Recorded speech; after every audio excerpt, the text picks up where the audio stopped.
दोस्तों भारत अब सिर्फ मिसाइल बनाने की दिशा में आगे नहीं बढ़ रहा है, बल्कि अब मिसाइल को उड़ाने वाला स्वदेशी इंजन भी तेजी से तैयार कर रहा है। दरअसल डीआरडीओ और आज़ाद इंजीनियरिंग ने 350 केजीएफ क्लास का टर्बोजेट इंजन तैयार कर लिया है, जो अब उस स्टेज पर पहुंच चुका है जहां अगले 4 से 6 हफ्तों में इसे असली वेपन प्लेटफॉर्म पर टेस्ट किया जा सकता है। और अगर ये टेस्टिंग सफल रहती है तो भारत के क्रूज मिसाइल, भारत की जो आगे की एंटीशिप मिसाइलें हैं, लॉइटरिंग म्यूनिशंस हैं और जेट पावर ड्रोन्स हैं, उनके लिए एक बड़ा स्वदेशी प्रपल्सन ऑप्शन तैयार हो सकता है। लेकिन दोस्तों यहाँ पर यह बात भी जानना जरूरी है कि इस तरीके का इंजन हमारे लिए काफी महत्वपूर्ण हो चुका है। सबसे पहले मैं आपको बता दूं कि ये जो इंजन है वो डीआरडीओ की जीटीआरई और हैदराबाद की आजाद इंजीनियरिंग के कोलैबोरेशन से तैयार हुआ है। मैंने ये बात आपको शुरुआत में ही बताई थी। इसका थ्रस्ट करीबन 350 किलोग्राम फोर्स यानी कि 3.45 किलो न्यूटन होगा। यहाँ पर ये जो इंजन है उसे जीटीआरई ने डिज़ाइन किया है, जबकि आज़ाद इंजीनियरिंग ने इसकी मैन्युफैक्चरिंग, असेंबली, इंटीग्रेशन और डिलीवरी की जिम्मेदारी निभाई है। इस इंजन को 22 जुलाई 2026 को ऑफिशियली जीटीआरई को हैंडओवर भी किया गया था। और अब सबसे बड़ी खबर यह है कि आज़ाद इंजीनियरिंग कह रही है कि ये इंजन टेस्टिंग फेज में पहुंच चुका है। इसके बाद जो अगला बड़ा माइलस्टोन होगा दोस्तों, वो होगा इस इंजन को उस एक्चुअल वेपन सिस्टम पर इंटीग्रेट करना जिसके लिए इसे बनाया गया है। और इसके लिए कंपनी ने लगभग 4 से 6 हफ्तों की टाइमलाइन भी बताई है। यानी कि अगर इस टाइमलाइन में कोई देरी नहीं होती तो आप देखेंगे कि आने वाले वक्त में इस स्वदेशी टर्बोजेट को हथियार लेवल टेस्टिंग में देखा जा सकता है।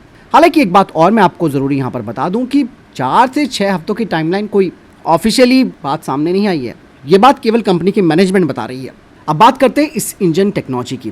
मैं आपको बता दूं कि ये इंजन एक सिंगल स्पूल टर्बोजेट इंजन है, जिसमें कि इस्तेमाल किया गया है 4 stage axial flow compressor, annular combustor, single stage axial flow turbine और फिक्स एग्जिट एरिया नोजल। और सबसे इंटरेस्टिंग बात है इसका अनकूल टरबाइन आर्किटेक्चर। अब यहाँ पर कई लोगों का सवाल आ रहा होगा कि इस टरबाइन को कूल्ड क्यों नहीं रखा गया। तो मैं आपको बता दूं कि ये इंजन किसी पैसेंजर एयरक्राफ्ट या फाइटर जेट के लिए नहीं बनाया जा रहा, बल्कि ये एक एक्सपेंडेबल इंजन है। यानी कि ऐसे वेपन सिस्टम के लिए इसका इस्तेमाल होगा जहां इंजन को सैकड़ों या फिर हज़ारों घंटे ऑपरेट नहीं करना होता। इसीलिए ये प्रायोरिटी होती है कि कम कॉस्ट, कॉम्पैक्ट डिज़ाइन, मैन्युफैक्चरिंग आसान हो और रिलायबिलिटी भी अच्छी हो। इसके बाद सबसे इंपॉर्टेंट बात आती है कि किन हथियारों में इसका इस्तेमाल हो सकता है। यहाँ पर ये जो 350 केजीएफ क्लास का इंजन है, ये कई तरीके के एक्सपेंडेबल प्लेटफॉर्म के लिए इस्तेमाल हो सकता है, जैसे कि क्रूज मिसाइल, एंटीशिप हथियार, jet power launching mission, target drone और कुछ हद तक और टैक्टिकल यूएवीज में। मतलब ये सिर्फ एक मिसाइल इंजन मत समझो आप इसको, इसे भारत का future expendable jet powered weapon ecosystem माना जा सकता है। और उन सब के लिए ये एक कॉमन पर्पल्सन टेक्नोलॉजी के तौर पर भी देखा जा रहा है। लेकिन दोस्तों एक चीज़ और इंटरेस्टिंग बात यहाँ पर सामने आई है। कुछ रिपोर्ट्स तो ये दावा कर रही हैं कि डीआरडीओ को डिलीवर किया गया पहला engine NASAM MR antiship missile में इंटीग्रेट हो सकता है। फिलहाल ये बात यहाँ पर और जाननी ज़रूरी है कि डीआरडीओ या रक्षा मंत्रालय ने पब्लिक के लिए बात कंफर्म नहीं की है कि ये जो पहला डिलीवर किया गया इंजन है वो स्पेशली NASAM MR के लिए।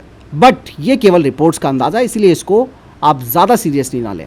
और मैं ये कहना चाहूँगा कि आप इसे किसी कंफर्म फैक्ट की बजाय अनकंफर्म्ड प्लेटफॉर्म एट्रीब्यूशन मान सकते हैं। दोस्तों भारत को इस तरीके के टर्बोजेट इंजन की काफ़ी ज़रूरत महसूस हो रही थी, क्योंकि दोस्तों किसी मिसाइल का केवल एयरफ्रेम, गाइडेंस सिस्टम और वॉरहेड बनाना उसमें काफ़ी नहीं होता, बल्कि उस मिसाइल को भैया टारगेट तक भी पहुंचाना है। इसीलिए आपके पास एक रिलायबल पर्पल्सन सिस्टम होना चाहिए, वो भी आपका खुद के देश में बना हुआ। और अगर हम इस तरीके से पर्पल्सन के लिए विदेशी इंजन पर निर्भर रहेंगे तो प्रोडक्शन, एक्सपोर्ट, मतलब कई तरीके के रिस्ट्रिक्शंस भी आ सकते हैं।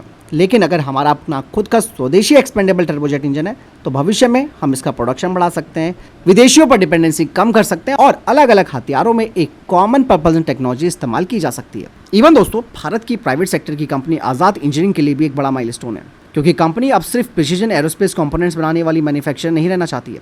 और इस तरीके के प्रोजेक्ट के जरिए ये प्राइवेट भारतीय कंपनी धीरे धीरे कंप्लीट पर्पल्सन मैन्युफैक्चरिंग इकोसिस्टम में एंटर कर रही है।